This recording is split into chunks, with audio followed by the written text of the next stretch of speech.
Live 24 के खास कार्यक्रम चुनावी संग्राम में आपका स्वागत है। आज हमारे साथ बात करने के लिए मौजूद हैं बरेली शहर से कांग्रेस के प्रत्याशी के शर्मा जी। आइए उनसे बात करते हैं और जानते हैं उनकी चुनावी रणनीति के बारे में। सबसे पहले तो लाइव 24 में आपका बहुत बहुत स्वागत है। धन्यवाद। आपके सभी दर्शकों को मेरा प्रणाम। आपके चुनावी मुद्दे क्या हैं जिस आधार पर आप जनता से वोट मांग रहे हैं? हमारे चुनावी मुद्दों में हमें ज़रूरत ही नहीं पड़ रही है चुनावी मुद्दों को ढूंढने की, क्योंकि हमें सरकार ऐसी शानदार मिली है जो जुमलों वाली सरकार है। उनके गृह मंत्री कह चुके हैं कि हमने जो कहा वो तो जुमला था। तो जुमलों वाली सरकार जब है और वो बरेली की जनता जान रही है कि स्मार्ट सिटी बनने के बावजूद कुछ नहीं हुआ है बरेली में। स्मार्ट सिटी का पैसा इतना आ रहा है और वो लिपस्टिक बिंदी पॉलिश में मेन रोडों पे लग के ख़त्म हो रहा है। हमारी विधानसभा के 25 वार्ड ऐसे हैं जहां रोड है ही नहीं। अभी 2 दिन बहुत हल्की बारिश हुई है और पैदल चला नहीं जा सकता। हम एक पूर्वांचल नगर 20 साल पहले बसी हुई कॉलोनी है, उस कॉलोनी में रोडों का हाल ये है कि ईंटें डाल के चलना पड़ रहा है। आदमी पैदल चल नहीं सकता। बरेली स्मार्ट सिटी की रोडों का ये हाल है। 7 साल हो गए स्मार्ट सिटी को अनाउंस करे हुए हमारे देश के मुखिया के द्वारा, और प्रदेश के मुखिया ने आते ही कहा था 6 महीने में गड्ढा मुक्त कर दूंगा।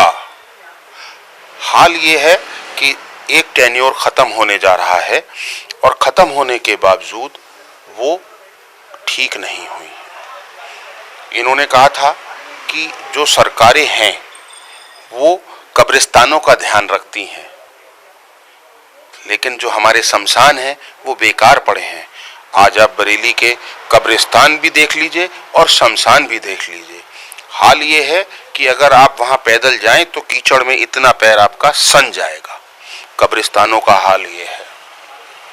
जबकि हमारा बरेली का कब्रिस्तान कांग्रेस की रिजीम में बरेली का बेहतरीन शमशान होता था। लोग बाग पिकनिक के लिए वहां जाते थे। उस शमशान को इन्होंने बुरा हाल कर दिया है। मंदिर और शमशान के नाम पे आई हुई ये पार्टी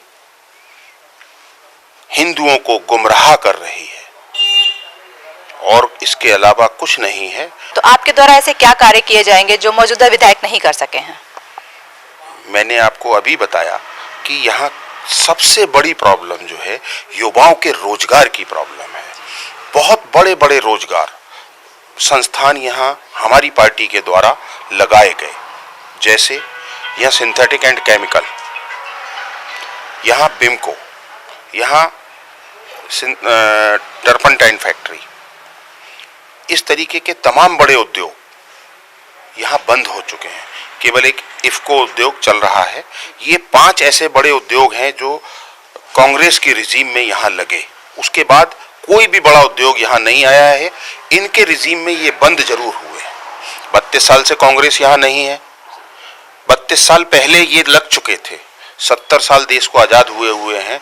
40 साल में हम लोगों ने इस शहर को 5 बड़े उद्योग जहाँ 10-10 हजार आदमी काम करते थे वो बंद इस शहर में हुए हैं बरेली के। तो हमारा ये सपना है कि बरेली का गौरव वापस लौटाया जाए। बरेली एक गौरवशाली इतिहास है। बरेली रोहिले सरदारों की धरती है। बरेली हाफिज रहमत खां की धरती है। बरेली राम सिंह खन्ना जी की धरती है। बरेली सुरेंद्र गोयल जी की धरती है। बरेली पंडित गोविंद बल्लभ पंत की धरती है, कर्म भूमि है। नरेंद्र तिवारी जी की कर्म भूमि है। ऐसी धरती पे कांग्रेस पार्टी ने मुझे प्रत्याशी बना के भेजा है। ये बहुत ही गर्व की बात है बरेली शहर से प्रत्याशी होना। आप वैसे तो पेशे से वकील हैं और कांग्रेस के कार्यकर्ता भी हैं। ये आपका पहला चुनाव है, कैसा जन समर्थन मिल रहा है आपको जनता की तरफ से? जनता से अपार जन समर्थन मिल रहा है। आज ही ब्राह्मण समाज ने, पूरे अखिल भारतीय ब्राह्मण समाज ने हमें समर्थन दिया है और सभी कार्यकर्ता उनके आज से ही काम पे निकल गए हैं। और भी 2 प्रत्याशी लड़ रहे हैं, लेकिन भारतीय राष्ट्रीय कांग्रेस एक नेशनल पार्टी है जिसका गौरवशाली इतिहास है, जिसके पहले प्रधानमंत्री पंडित जवाहरलाल नेहरू थे। पंडित जवाहरलाल नेहरू जी ने इस देश को क्या नहीं दिया। इस देश में सुई नहीं बनती थी, आज एटम बम तक बनता है, मिसाइल बनती है, जिस पे केवल फोटो आज उनका लग जाता है। किसान अनाज उगाता है, फोटो उनका लग जाता है। मेहनत किसान करता है और फोटो वो लगाते हैं। कभी हमारी सरकार ने ऐसा कोई काम नहीं किया। आपके भी टीका लगा हुआ होगा चेचक वाला, एक चवन्नी यहां बनी होगी, बनी हुई है ना? क्या कांग्रेस पार्टी ने कभी उसका प्रचार किया? आज आपको फोटो मिलता है कि साहब आपने वैक्सीन ले ली, एक फोटो पे आपको पैसा हमारा, प्रचार उनका। ये नहीं चलेगा। जनता सब जान चुकी है, बदलाव के भयंकर मूड में है। आंधी बहेगी, आंधी, उड़ जाएंगे, पता नहीं चलेंगे। जिस तरीके से आए थे 325 आ जाए तो बहुत बड़ी बात है। ये क्या लगता है आपकी टक्कर यहाँ किसके साथ है? टक्कर सपा बसपा को पहले ही खत्म हो गए।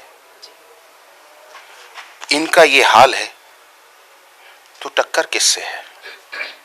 कांग्रेस पूरी तरीके से सरकार बनाने जा रही है 32 साल बाद इस प्रदेश में। जिस तरीके से प्रियंका गांधी जी ने जनता के सभी मुद्दों को उठाया है, अपोजिशन अगर कहीं दिखा है तो प्रियंका गांधी जी के रूप में दिखा है, राहुल गांधी जी के रूप में आपको ये दिखा है। आपको लगता है कि आपकी सरकार यहाँ पूर्ण बहुमत से सरकार बना पाएगी? 100%। अभी जनता का जो मूड है, रात को 12 बज रहा है, 11 बज रहा है, और आप देखिए जरा यहाँ क्या हाल है। अभी मेरी आपसे आधा घंटे पहले बात हुई है ना, मैं अपने कार्यालय पहुंचा हूं।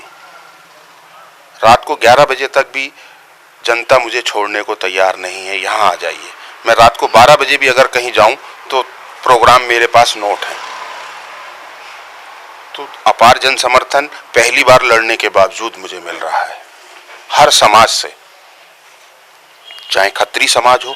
राम सिंह खन्ना जी हमारे आखिरी यहाँ से खत्री समाज के एमएलए रहे। वो समाज हो या ब्राह्मण समाज हो या मुस्लिम समाज हो या ईसाई समाज हो, आज दिन में मुझे एक पुस्तक ईसाई समाज ने भेंट की, बाइबल। तो जाति समीकरण के हिसाब से आपको पूरा जन समर्थन मिल रहा है? सभी वर्गों का, कोई ऐसा वर्ग नहीं है जिसका समर्थन मुझे प्राप्त नहीं है। डर की वजह से शायद अंदर खाने होगा, ईडी, सीबीआई, है ना। हाँ, एक चीज की कमी जरूर है, डर के मारे बहुत सारे बड़े आदमी यहाँ आने से डर रहे हैं। बड़े आदमी, जनता तो आ रही है, ये गरीब जनता तो सब आ रही है, बड़े आदमी डर रहे हैं। उन्हें लगता है कि भाई वहां चले गए तो दुकान बंद हो जाएगी हमारी। यूपी का मुख्यमंत्री चेहरा कौन रहेगा आपकी पार्टी का? चेहरा हमारे यहाँ प्रियंका गांधी जी सामने हैं। प्रियंका गांधी जी सामने हैं चेहरा, किसी को बताने की जरूरत नहीं है। लाइव 24 से बात करने के लिए आपका बहुत बहुत धन्यवाद। Thank you. तो ये थे हमारे साथ बरेली शहर से कांग्रेस के प्रत्याशी के शर्मा जी, जिन्होंने हर सवाल का बहुत ही बेबाकी से जवाब दिया। कैमरा पर्सन शफीक के साथ मैं सुकीर्ति दीक्षित, लाइव 24 बरेली।